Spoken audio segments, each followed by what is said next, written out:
Hello, I'm Brian Burke, and with me today is Philip Allega. Phil is a managing vice president with Gartner, and he's been doing some research on the business value of enterprise architecture. And Phil, I wanted to ask you a question around what do you believe the impact is that enterprise architects have on business outcomes? Well, Brian, our research is telling us that leading practitioners are using enterprise architecture to help investment decision makers take day-to-day decisions regarding their business processes, regarding information flows, regarding technologies and applications, all in alignment toward the business outcomes that they've been seeking.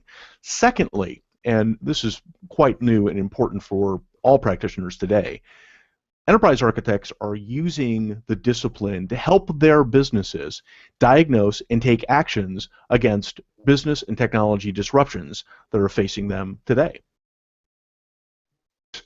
Thanks. I have one more question around the perception of enterprise architecture value. There seems to be a gap between what stakeholders perceive and what enterprise architects perceive.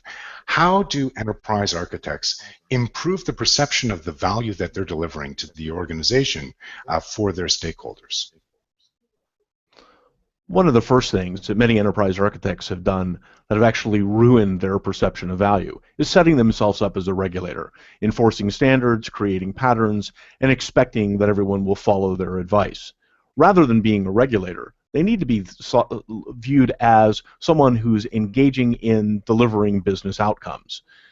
One of the ways in which they do that is by demonstrating their value instead of selling their value. And they demonstrate their value by using key visualizations, such as an anchor model to describe who in the organization is impacted, such as a business capability model or perhaps a business ecosystem model.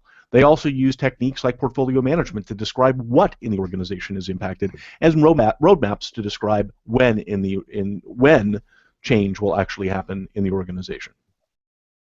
Okay, great advice. Thanks, Phil. I look forward to seeing you at the Enterprise Architecture Summit coming up in May and hearing how your research is evolving on the business value of enterprise architecture. Thanks. Thanks, Brian. We'll see you there.